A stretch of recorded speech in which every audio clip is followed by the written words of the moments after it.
Actually, what I'm probably going to do is cheat a little bit. I'm probably going to go ahead and just record the lecture part of this and tell the Monday group to watch the recording, but they still have to come in for the demonstration that there. So, okay, I'm switching gears a little bit, and we've been working with the 8051, and today I want to talk a little bit about a different processor right there. And that I don't have enough to do any labs with it, and they're about 100 ringgits a board, so I'm not going to go and buy 20 of them by any means. That I'm talking to Dr. Kyrell to discuss buying 20 of them. But the processor I'm talking about, it's not really a good one for teaching microcontrollers, but it's a good one for projects and teaching some concepts that there. And the processor board that I'm using, it's called the Arduino. And I can never spell it. Arduino, right? And many of you probably have used it if you were at BMI or any of the ET programs, because it's a popular processor. And the reason it's popular is why I don't use it is it's too easy to use. But today I want to talk about a concept, and this particular processor makes it so easy to use that you don't have to know how to program. And unfortunately, to be to work with microcontrollers or embedded systems, you do have to learn how to program. The Arduino is a tiny little board right there. Look at that there. And if I can get it out of here. It's actually a small processor, a little bit bigger than, trying to see how many pins it's got. It's actually got just a few more pins than our processor, but the little board's about this big up there. It's about the size of the board we've got. It's a board developed board in the fact that it's got the I/O brought on the outside. It's got a separate power supply. It uses the older style programmer out there. It doesn't require a programmer. It plugs right into the PC. The programmer is built onto the board. Obviously, if you're going to use this for a real design, you would build the programmer into your board too as well in order to make it fairly But this processor has become a very popular one among the hobbyists. There's not a lot of real designs done with it but it's really designed it's an open source. In other words, all the code for it's free. You can download it and everything like that there. And so, but I'm going to use it for today's discussion. And what I'm really going to talk about today is motor drives right there. So I want to talk about various motor drives. And I'm going to start off with the easiest one to drive with the Arduino, and we'll get on to later on with the more complex ones that there.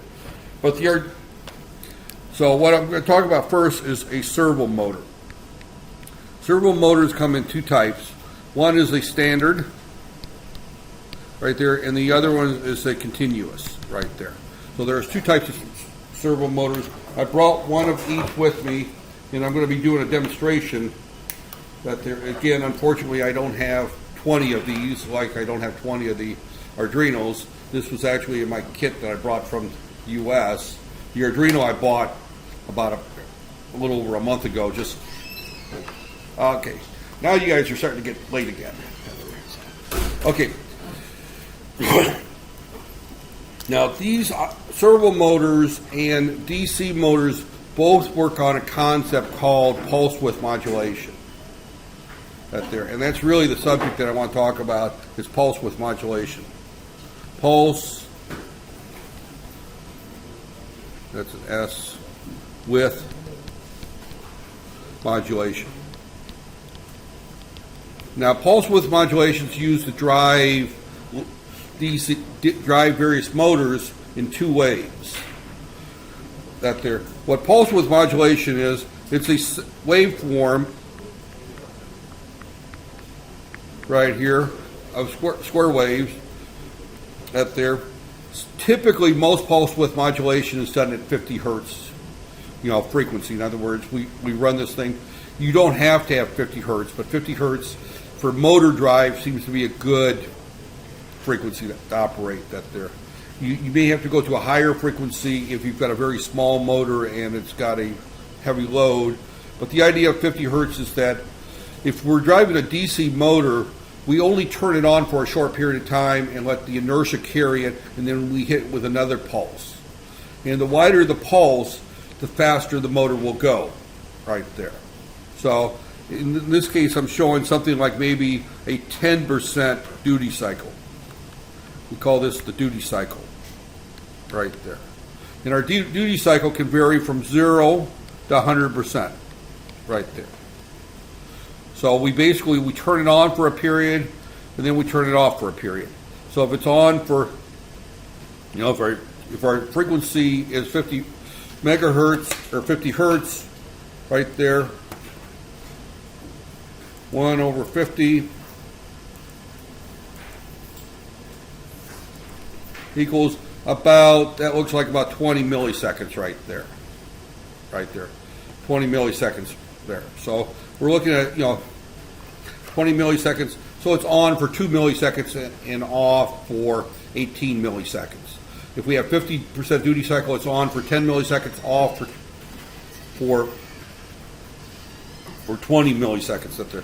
So we can vary our duty cycle that there in order to control our speed. There. So if we look at a standard DC motor right here, we're coming out of our processor right here.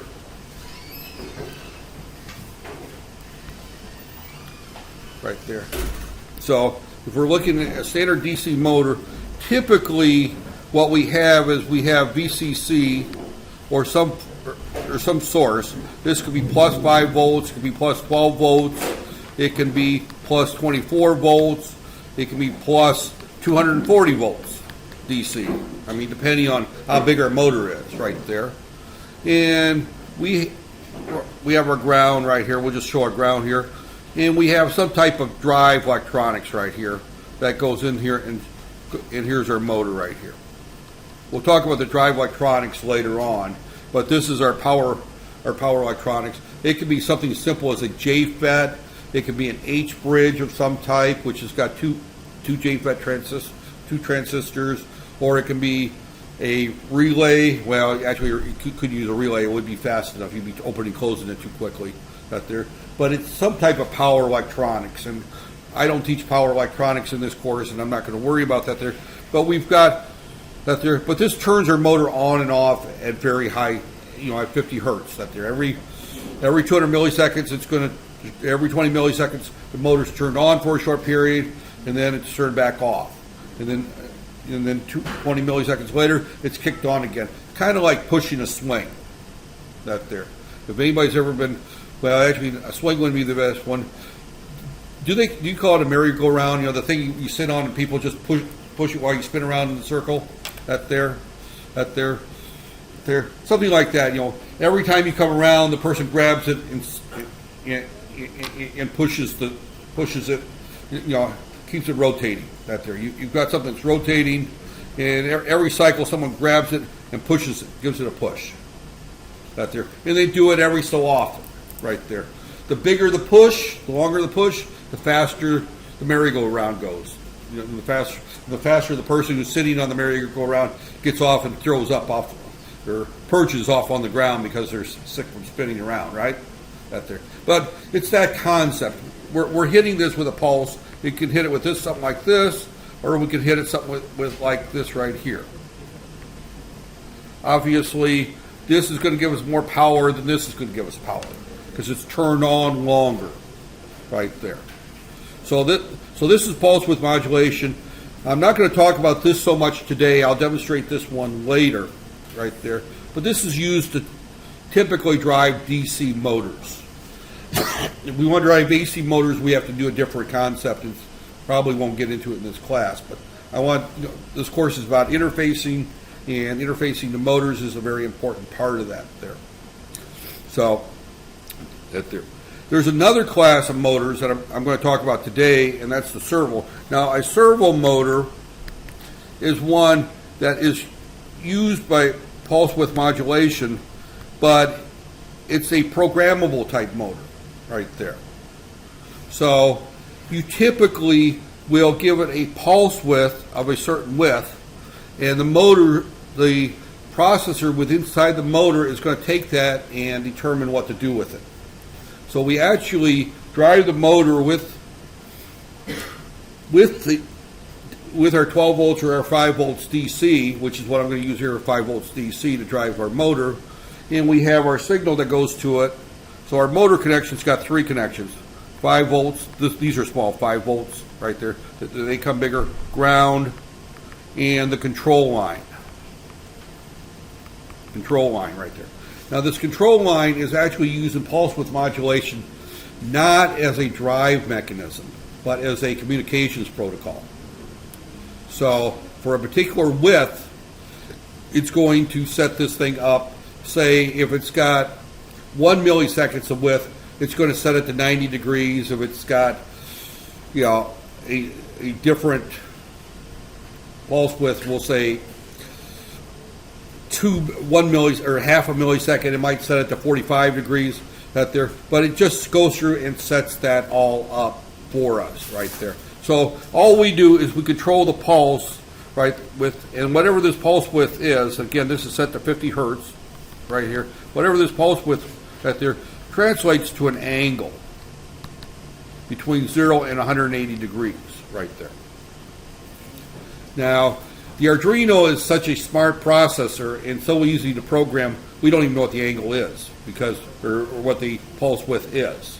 And that's why I brought the oscilloscope, is so that we can look at the pulse width as it changes and see how it controls our pulse width right there. So, right there. Now the Arduino, I'm going to go ahead and bring up the software for it. Right there. And I don't even know what I was working on last, so right there. The Arduino is kind of an interesting processor. It looks like C, but all it is function calls right there. And I'm going to open up, open recent. We're going to call it Serval 1 right here. Well, Serval 2. We'll open Serval 2 right here. Right here. And this is a relatively simple program right here. Right there. It's got right here. Now I put 2 servos on here right there, but right here, unfortunately, I don't have. This happens to be the one that is used to go with the angle, and it's got built into it a library called serval.h, just like our other processors got the 8051 library out there. But serval.h, and is this going to, yeah, out there, it's telling me it wants to update some libraries out there. You know, it has got all the code in there for servals. Now, the Arduino is such a really nice processor that it's got 6 pins devoted to pulse width modulation. It's got 6 pins that are devoted to nothing but pulse width modulation right there. Our 8051 has got 4 timers in it, of which we can set up to use for pulse width modulation, but we have to decide which pins we want to use. The Arduino is actually designed to drive motors, is one of the primary purposes. So it's got 6 pins on the Arduino, and they're labeled over here. Analog, there's analog in. I got A0 through A5. I've got my digital I/O, and then I've got my pulse width modulation. So I've got pins 8 through 13. 1, 2, 3, 4, 5, 6. That can be used for either digital I/O or pulse width modulation. And then I've got pins 7 through 0, or yeah, and they go to 0 right there, actually, right there. But I've got that are, I've got another 8 bits of straight digital I/O. So I've got multiple pins for I/O right there. So, but I've got 8 pins. Pins 8 through 13 are marked on the board as pulse width modulation pins right there.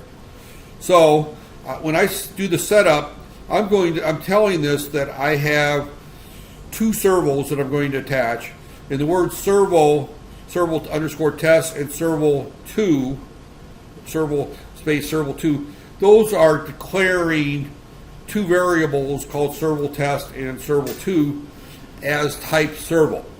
And serval is a predefined type within the Arduino library. That there.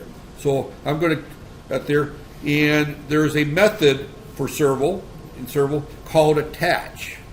And what this does is that I'm going to attach serval underscore test to pin 9 and serval 2 to pin 8. So I'm telling the Arduino library where I'm going to attach my servo motor to. And as I mentioned before, one of the reasons I don't teach this is it makes it too easy. This is very easy to drive a servo with that there. So once I attach it, I go through this, and I'm sorry, but their editor doesn't allow me to use my finger. Right there. Okay. Instead of main, we've got something called loop. And loop is actually our main code in our 8051 code that there. The only difference is I don't have to put a while one in order to keep executing the code indefinitely.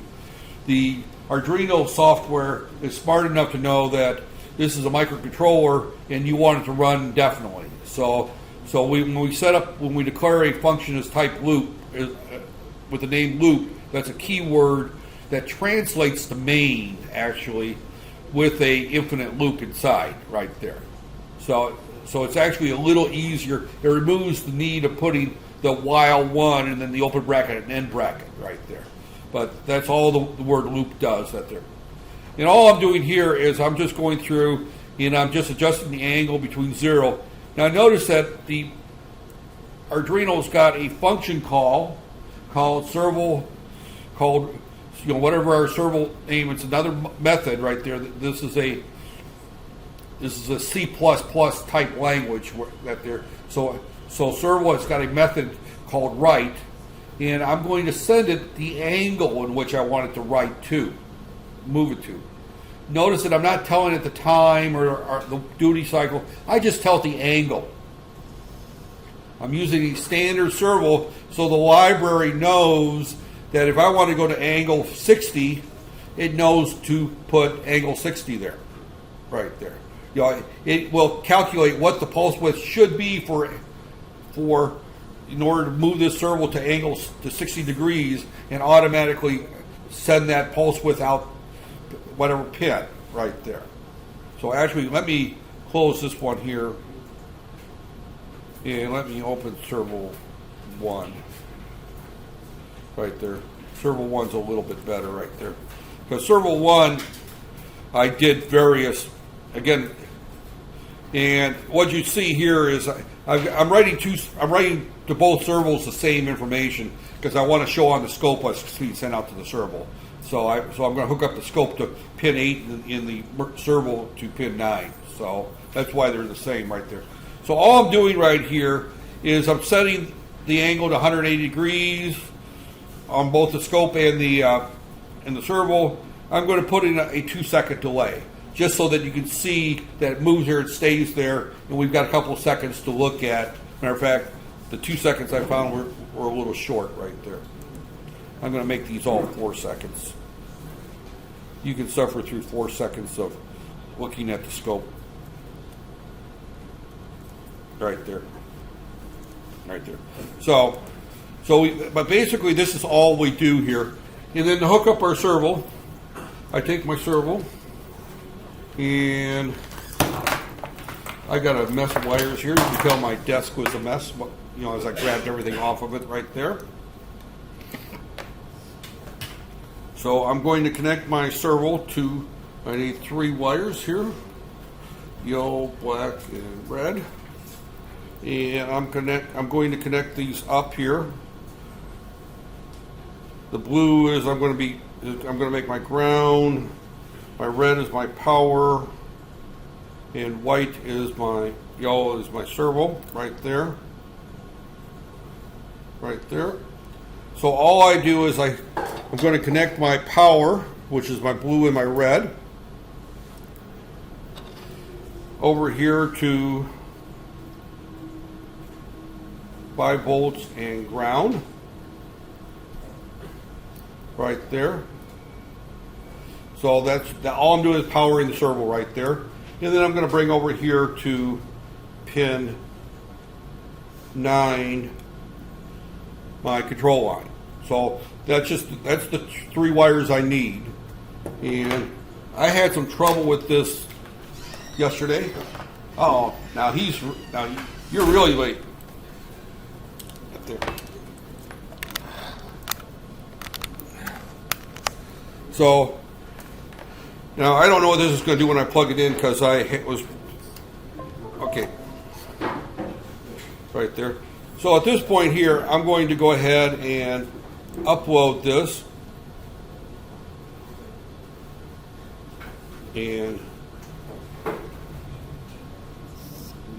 that there, and you'll see that it's going to 180,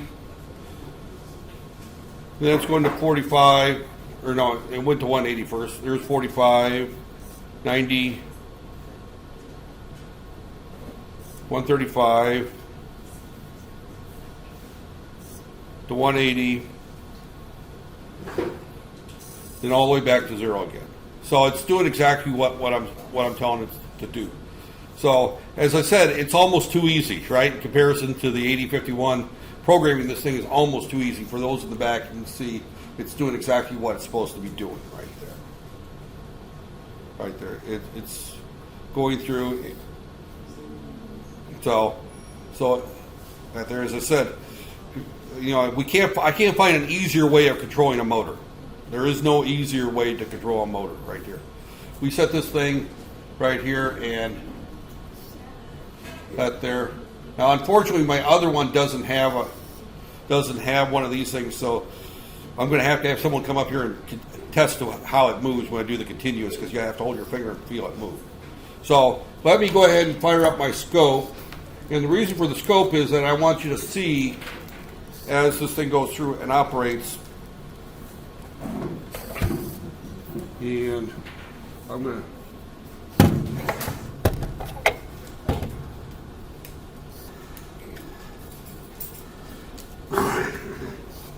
I actually use my own scope because to go and feed in the lab and everything else, plus this scope's small enough I can carry it. The scopes I look at here are bulky for me to get one out of the lab, so I grabbed one right there.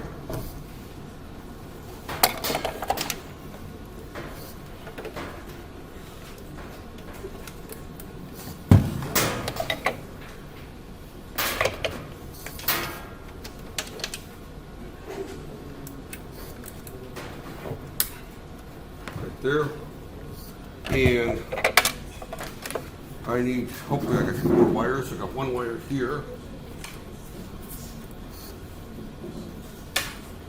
Okay. Another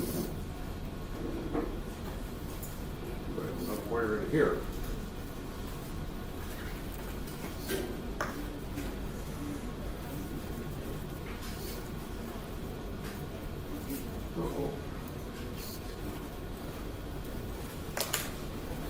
Short A wire.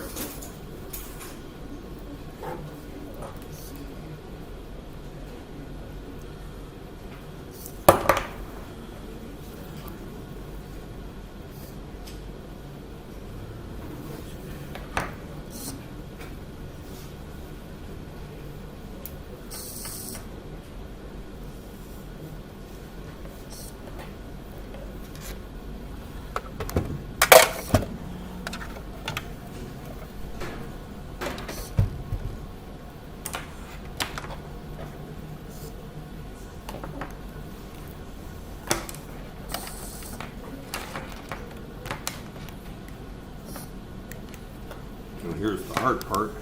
I need a ground because I'm missing a wire. Here's my wire.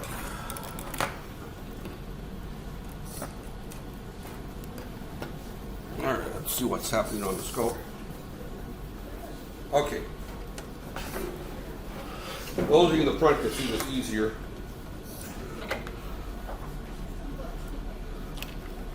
As I run this through, that's at the widest part right there. There's the widest right there. Now it goes all the way around. You see as it got narrower. That's back to 0 degrees. There's our 45, 90, 135, 180, and then it should go get real narrow and go to 0. So as you can see, the pulse is the pulse width is what's controlling the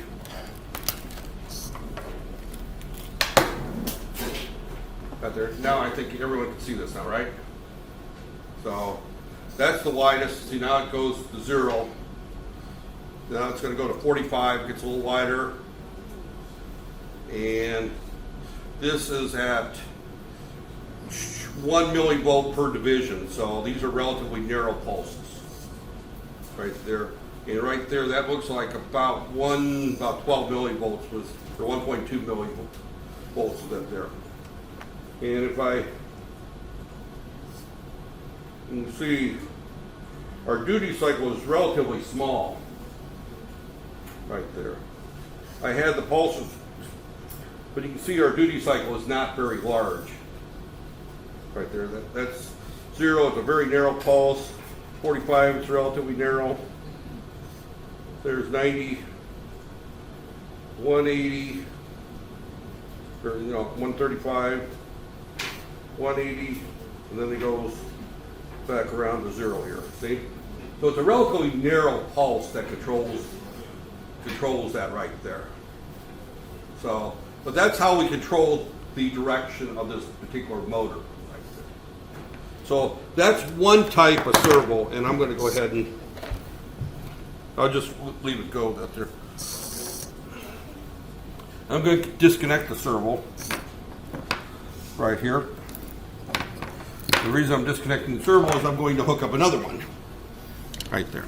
Okay, that is the standard servo, and this is what's typically used in a lot of small robots, a lot of small motors where you have to put the position that they're steering on robotic cars, those types of things. We'll use a servo that there. Now, another type of servo, as I mentioned, is the continuous servo.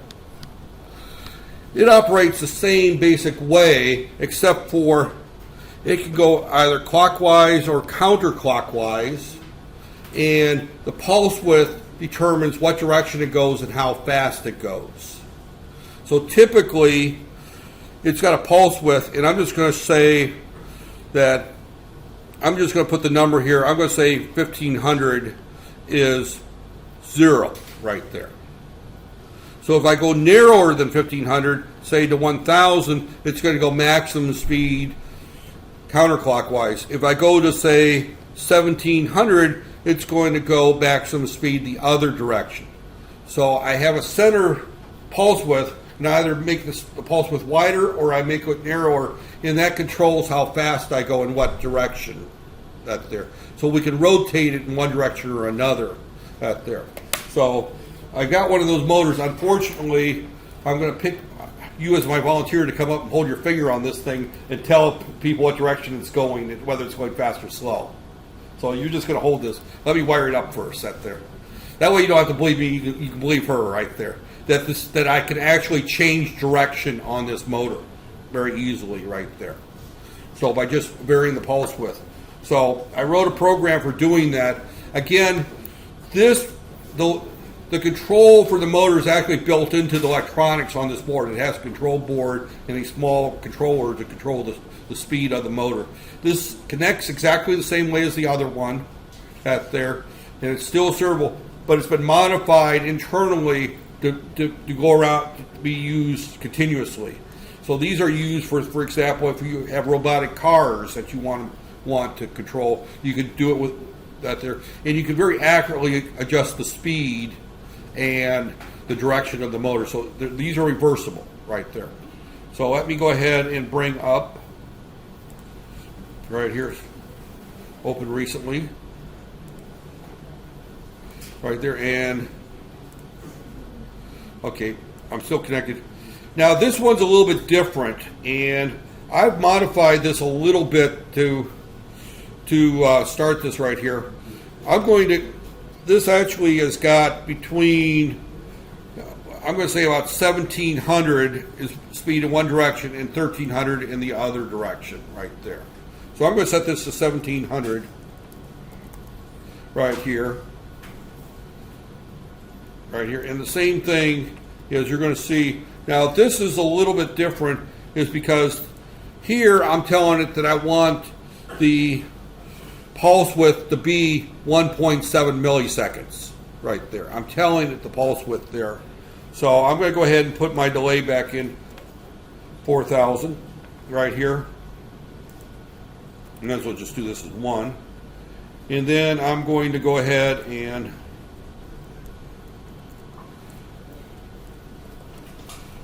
just do this as one program.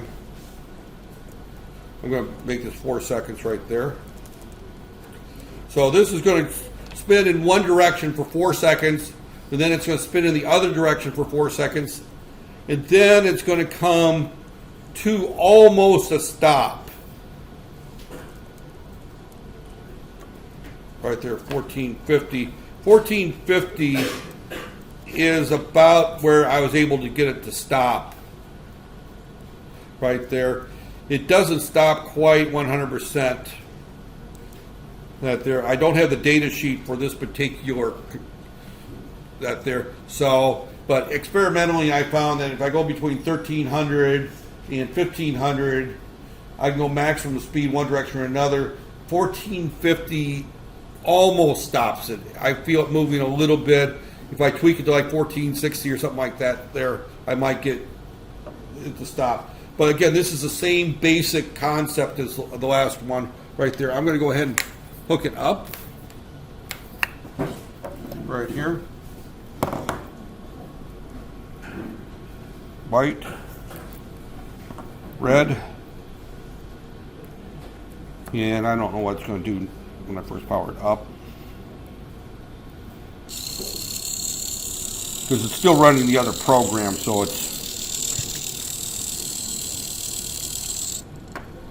right there.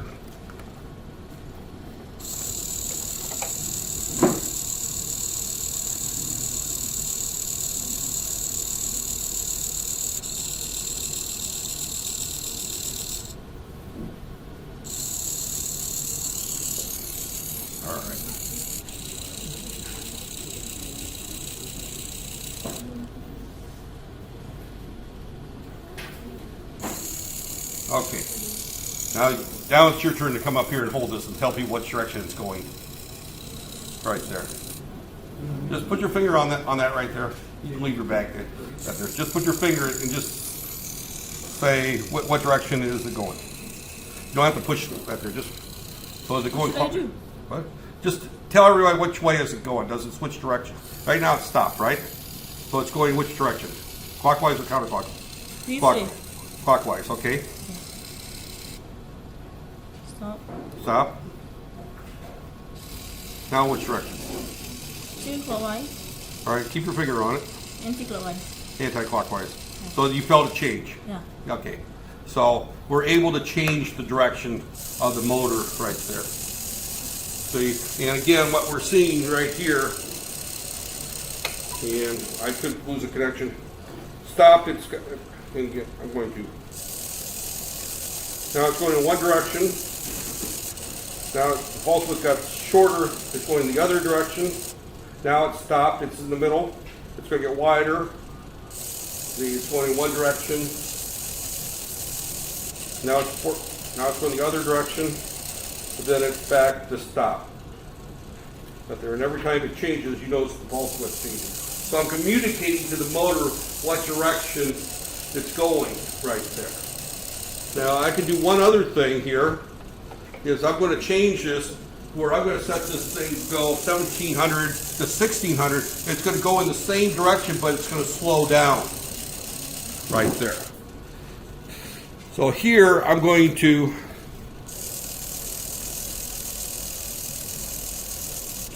right there, Control U.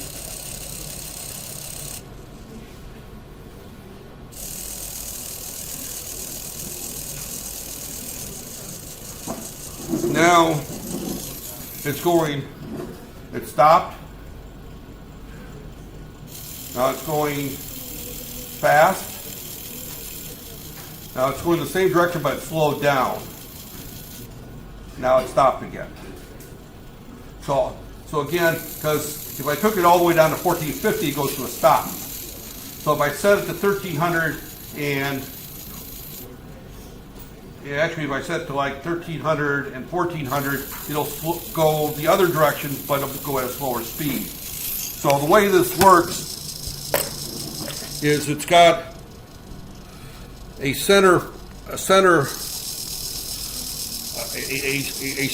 and this is our stop mode right there. If we go very long, this is full speed. We'll say clockwise. If we go between here and here, we'll say half speed. Clockwise.